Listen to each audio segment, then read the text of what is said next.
Hey, what's up you guys, it's Connor, and today I'm going to be continuing my 2018 reading wrap-up with books 46 through 55, I believe. If you guys don't know, this is where I do very short mini reviews of all of the most current books that I've read.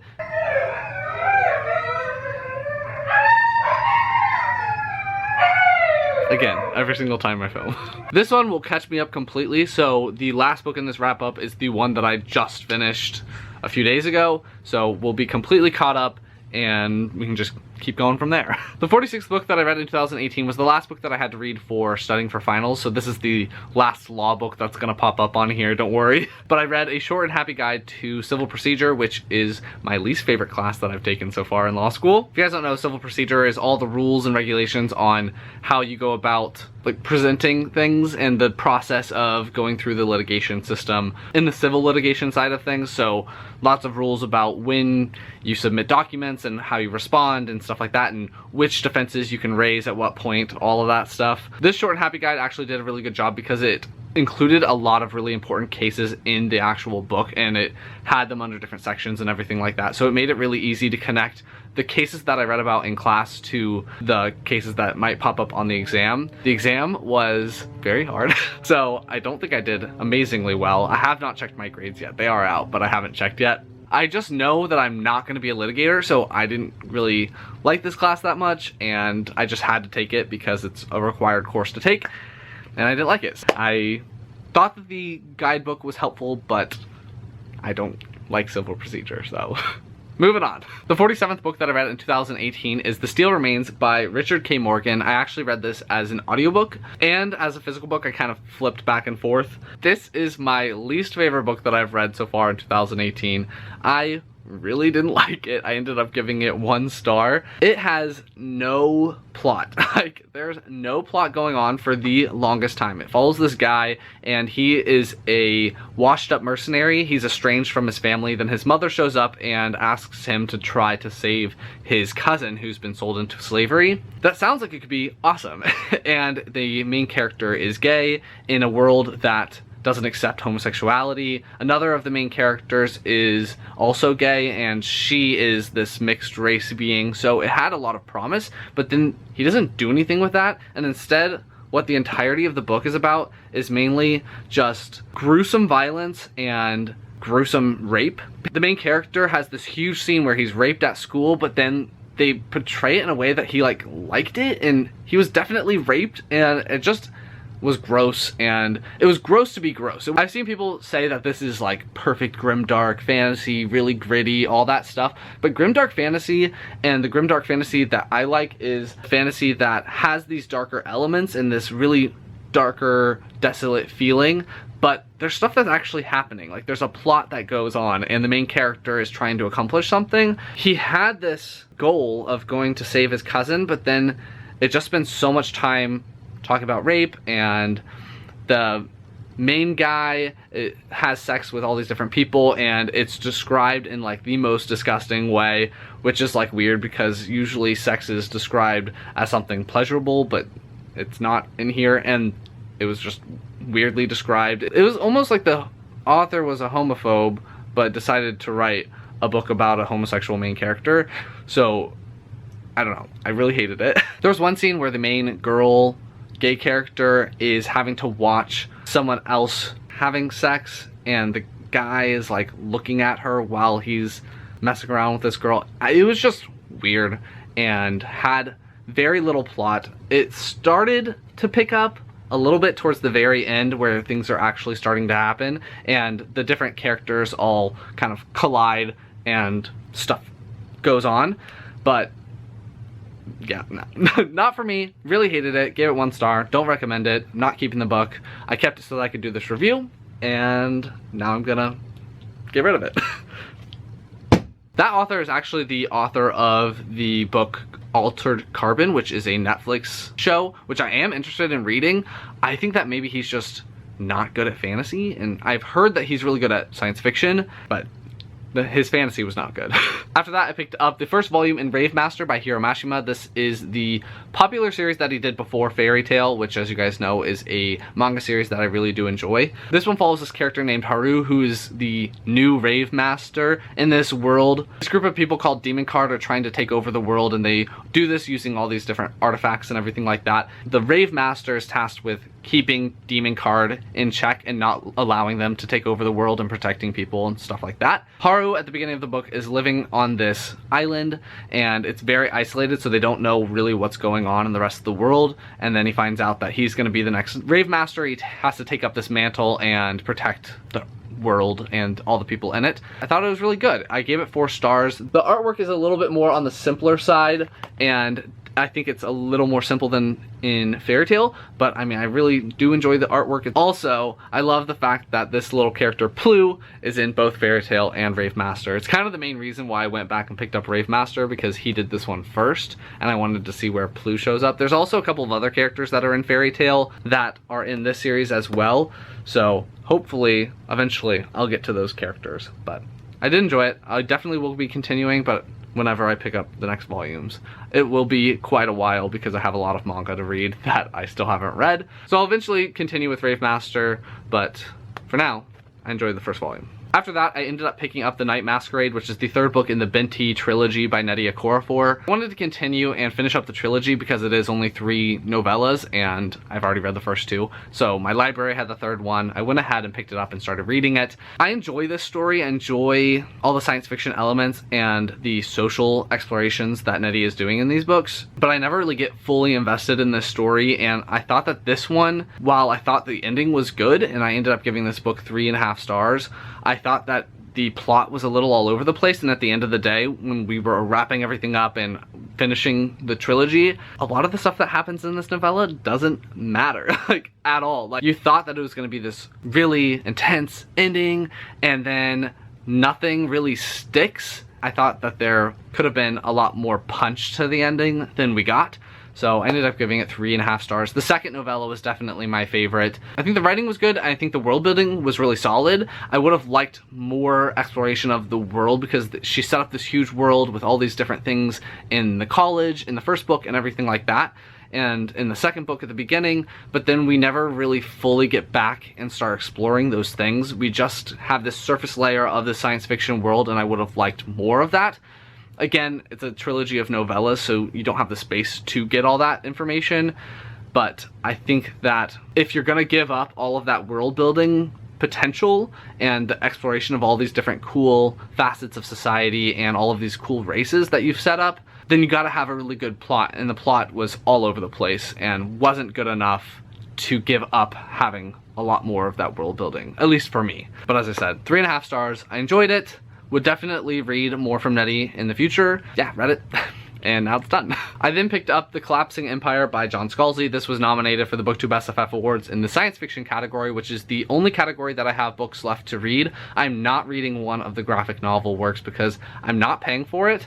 None of the stores in my hometown have the book, so I can't just walk in and read it while I'm there. It's the everyone's an alien when you're an alien too. I'm not gonna read it, and so that's not happening. My library doesn't have it. Anyway, The Collapsing Empire is John Scalzi's newest start to a science fiction series that follows this girl named Cardinia, and she is the illegitimate daughter of the reigning emperor in this world. In this world, it is a cluster of different societies that are all connected through something called the flow that allows people to travel from one galaxy to another very quickly, but it's only specific galaxies, and not every galaxy that they can travel to has a habitable planet. So a lot of these people live on these different space station-like environments. And the way that the empire has been set up is that every different station and each place is reliant on trade with all of the other places. None of them are self-sufficient, so none of them can be on their own.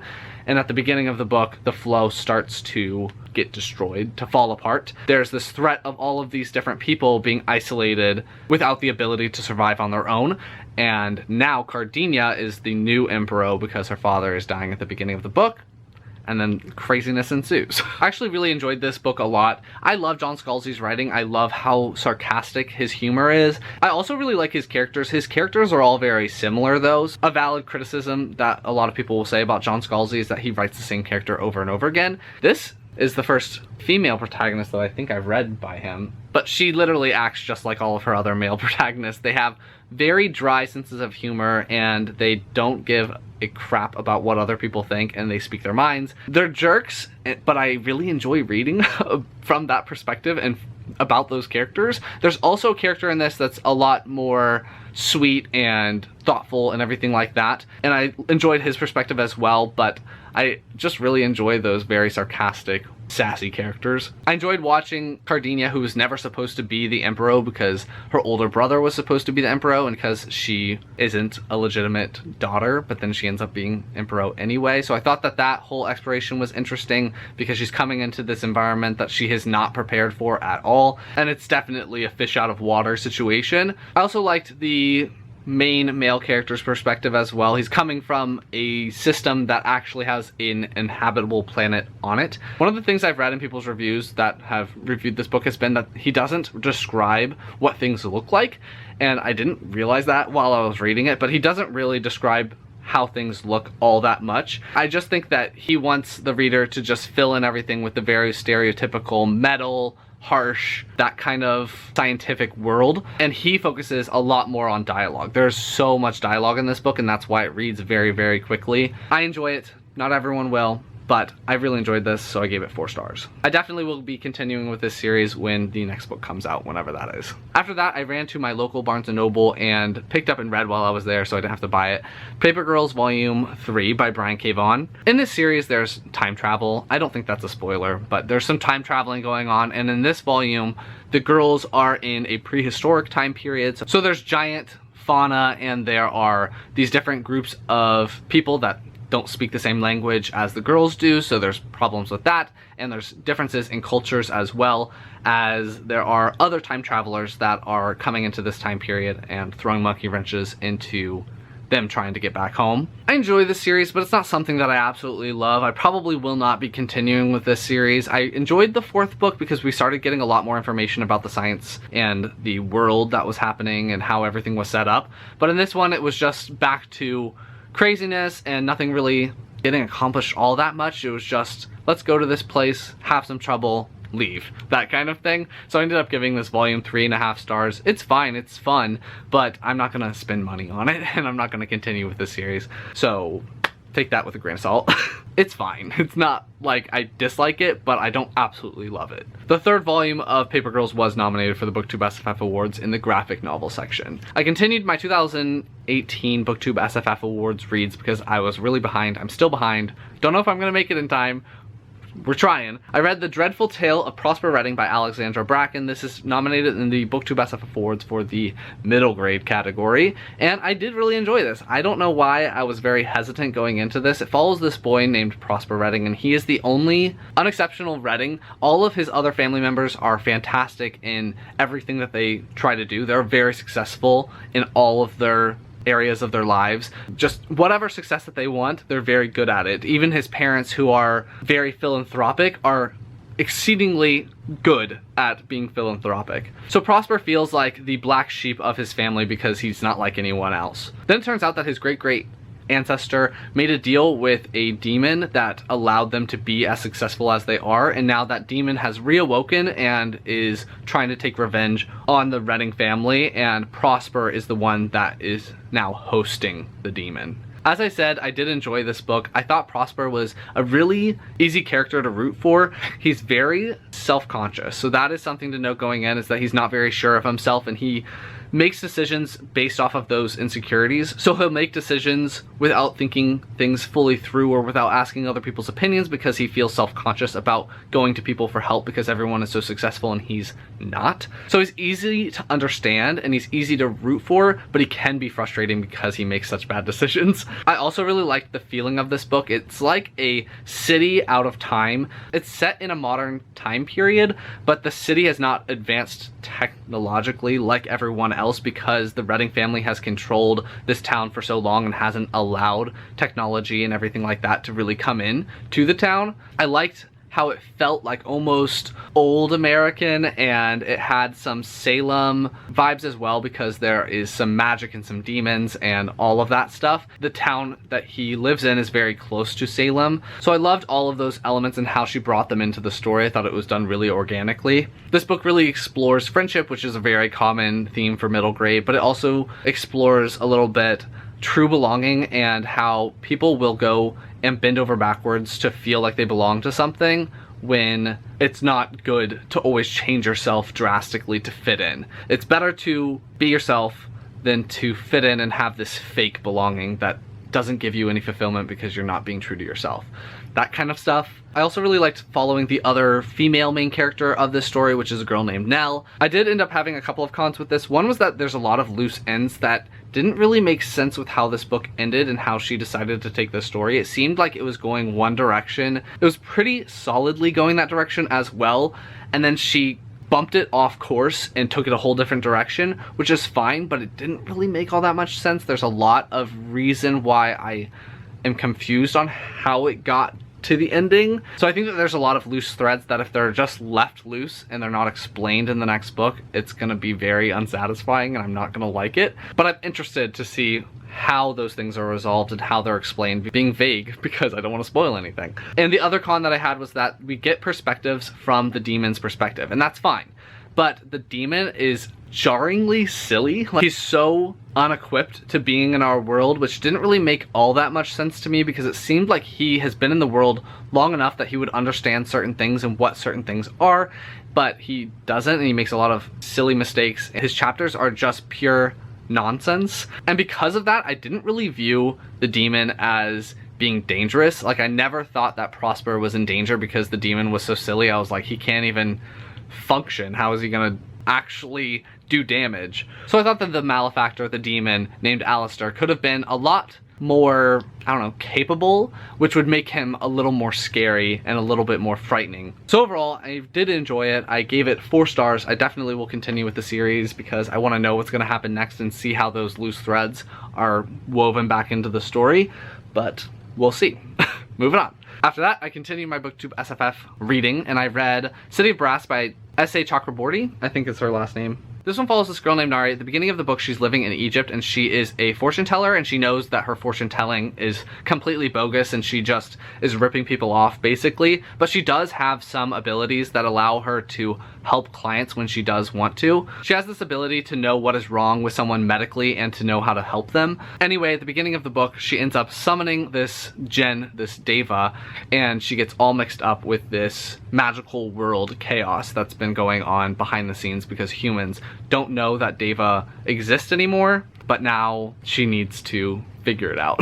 That is one thing that I really enjoyed about this book, was it had a really good world building. I really love all the cultures that she created, how there's different groups of Deva and how all of the Deva don't agree and they all have different cultures and they don't like each other, and they had different groups that are trying to fight against each other very slyly. There's a lot of political maneuvering that is going on behind the scenes. I haven't read too many books that are about Jinn and Deva and everything like that, so I thought that that was really interesting, and I liked seeing the different elements of the cultures of where they were. So there are Egyptian elements, there are Middle Eastern elements as well. I just thought it was really well done, and I got invested in the world. I also like how Chakraborty leveled down the Jinn, because Jinn are generally known for being very powerful and very overpowered, and they can do whatever they want. And the way that most people know about Jinn is the genie in Aladdin, but she made them less powerful, and I thought that was really well done and made sense and allowed some of the things that happen in the story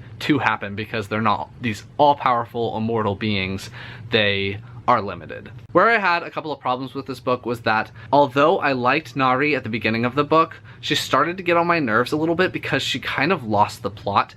When a character goes from one situation into a very dangerous situation, I expect the character or the person or whatever to kind of focus on the danger and try to protect themselves and survive the danger. And then when they instead start focusing on the romance side and how they're in love with these two different beings and everything like that, it's just too much and I don't like it. I also thought this book was adult. It's actually shelved in the adult section at my bookstores locally, so I just assumed it was adult, but it is very, very YA. So it was weird and jarring to go into the book thinking that it was going to be one thing and thinking that it was kind of focusing on this whole dilemma with the Deva and all the political maneuvering, and then it has this huge focus on this love triangle, which I did not like because one of the characters was over 1,400 years older than our 20-ish year old main character, and I don't know. I just didn't like it and I wanted to root for the other one, and then I didn't like either of them.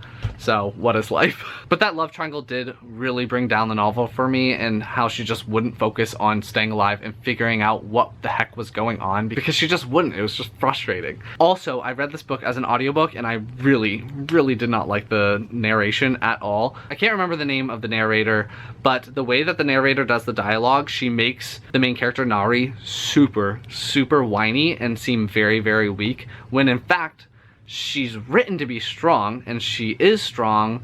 The way that she acts and the way that she is kind of staying afloat in this new environment, but the way that she speaks in the audiobook is so frustrating. If you guys have ever seen the SNL skit that has Scarlett Johansson in it and it's called The Stars of Tomorrow, the way that they speak in that skit is how Nari speaks in the audiobook, and it is so annoying. I really did not like it, and I almost just DNF'd it because of the narration, but I wanted to know what would happen plot-wise and with the characters, so I continued. But overall, I didn't really enjoy the experience of this book. I thought that it has a lot of promise and I liked the world building, but I didn't like the focus on romance or really the characters at all. So I ended up giving this book 3.5 stars because it has a lot of good elements and I like what it's doing in certain places, but I don't like everything about it and I didn't really enjoy reading it. City of Brass was nominated for the debut novel. Forgot to say that. The 54th book that I read in 2018 is Red Sister by Mark Lawrence. This is the first book in the Book of the Ancestor. This one is nominated for the BookTubeSFF Awards in the adult fantasy category. Red Sister, I freaking loved this book. I loved it so much. I ended up giving this book 5 stars. I loved pretty much everything about it. The only thing is that it is a little bit slower. So know that going in that it might take you a little bit longer to read this, especially in the middle, because it does tend to slow down. It starts off following this girl named Nona. At the beginning of the book, she is about to be hanged because she attacked someone. They want to kill her for it. She ends up getting saved by a nun and taken to a convent where she's trained as a nun assassin. This is a really interesting book because it blended science fiction with fantasy. There are a lot of fantasy things going on in this world. There are 4 different types of main bloodlines, I guess. 4 different types all have different like supernatural abilities. The Hunska is what the main character is. She's able to move very, very quickly in comparison to other people, so she can get a lot of things done. It really helps out with fighting because she's faster than people. There's the Quantal, which are all about following the path. They know the true path, and if you diverge from the path then it makes you less powerful, stuff like that. And then there's the Margil, and there are the Garant, is how you pronounce that, and they're basically giants. They're huge and they are super strong, stuff like that. There's this prophecy in this world that a person with all 4 traits will come and be able to access this room, this thing that hasn't been able to be accessed for a very, very long time. Nona somehow gets herself wrapped up with all this prophecy and stuff like that. So it has all of these cool fantasy elements, but there's also some science fiction elements brought in as well. Loved that. Also in this world, the world is dying. There's ice that is slowly kind of squashing the human population down to a strip across the land. It's too cold to live up north and too cold to live down south, and those regions are growing. So I thought that was really interesting because the sun in this book is dying, and when the sun dies then everyone's gonna die kind of thing. The world building was really well done. Loved that. I also love Nona as a character. I have this suspicion that Nona is on the autism spectrum. It doesn't say it directly or anything like that, but it definitely has lines in the book where she has trouble understanding connection with other people, and she doesn't understand how those work, and sometimes they just work and sometimes they don't. I know that females with autism experience autism a lot differently than males with autism do, so I don't really know too much about it, but she does seem to be on the autism spectrum, which I really enjoyed. I thought that it was really interesting seeing a girl with autism as the main character of a story. I liked the convent. I loved the different sisters. I liked the characters around her. There's enough time dedicated to all of these different things that make you invested in the story. So you get invested in this world, you get invested in Nona, you get invested in the characters around her in this convent and the plot of what is happening and how the world is dying and how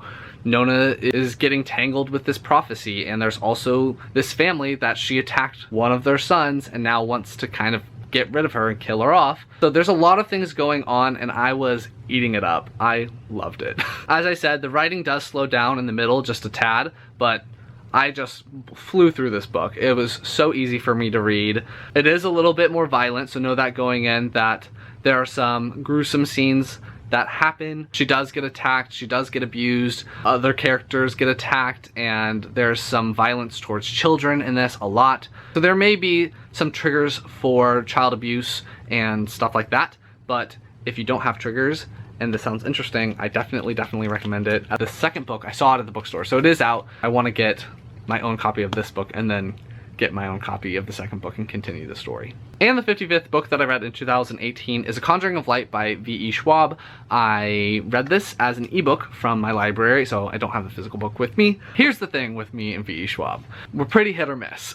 I love Vicious. I enjoyed the Archive series when that came out. I liked the first book of the Monsters of Verity duology, didn't like the second one, and I haven't really enjoyed the Shades of Magic series so far. I feel like there's been a lot of promise with the world, but I haven't been invested in the characters, and because I'm not invested in any character in the series, I haven't been invested in what's going on with the plot or with the world in general, because I thought it was interesting, but I don't care about it. This book was a huge step up from the first two, I think. I really ended up enjoying this a lot more than I thought I was going to. I thought that she does a way better job with the characters, especially the side characters. I loved the Queen in this book. I thought she was freaking amazing. I thought that getting some of her point of view in the chapters was very well done and much needed, because I got invested in her very quickly, and especially how she felt about motherhood and how she felt about Kel. It just made a lot of sense, and I liked seeing her perspective because I got invested in her, and because of that I started getting invested in all of these other characters. There's a lot more information on Alucard, especially Alucard, which I really enjoyed him as well. I really liked the information we got about the childhood of Kel and Rai. We don't know a lot about Kel like before he showed up at the palace and was raised as Rai's brother / guardian, but we got a lot more information of Kel as a child, and we got some information about Lila. So I think that she did a lot better job with character building in this and characterization, and I thought that it improved the book so much. Because I was invested in the characters now, I got invested in the plot, which the plot was a lot better in this one. There's actually stuff that happens. In the second book, I felt like we just focused on building tension and building tension and building tension because of the events of the second book and how it all just kind of blew up at the very end, but nothing had really happened before that. In this book, stuff is continuously happening. It kept me engaged, and I thought that it was just better plotted and better paced. I still found the world really interesting. I think that she's done a good job by expanding the world a little bit, because she's been so focused on just London. There was a little bit where we left London, we were on a ship, and then we kind of came back. There was a bigger focus on these other countries and these other places outside of London that have an effect on this world besides just people from London. But the only thing is that I really hated the writing. I really did not like the writing. It was so hard for me to get into. I really didn't like it at first, especially because she used a lot of punctuation that broke everything up and made it very dramatic. She loves to write dramatically, and I think that there's a way to write dramatically without making it so obvious. She does a lot of lists. She loves listing and redefining over and over and over again. Appositives are like her favorite thing. She does something where she'll be like, I walked down the street, the pavement, the way, and it's just like, oh my god, why do we need every word to be resaid 3 times with slightly different meanings. It was just a lot and I didn't like it. So it was love-hate because I liked a lot of other things, didn't like the writing. So I ended up giving this book 4 stars because it is such an improvement over the other 2, which I think I gave 3.5 stars to. So this one was a lot better for me. I definitely liked it a ton more, which is kind of weird because now I don't know if I want to continue with the series or not, because she's writing more books in this world and I don't know. I plan to do a full spoiler discussion of this book, so if you guys want to see that, let me know that down in the comments, because I've written out all the notes. I just don't know if I want to film it, if that's something you guys are interested in or not. So let me know. But yeah, those are the next 10 things that I read in 2018. If you like this video, please give it a big thumbs up and comment down below what you guys have been reading recently. What are your thoughts on some of the books that I've read, because I bet you a lot of you guys have read them too because of the BookTubeSFF Awards. Anything else you want me to know, leave it down below, and I will talk to you guys next time. Bye.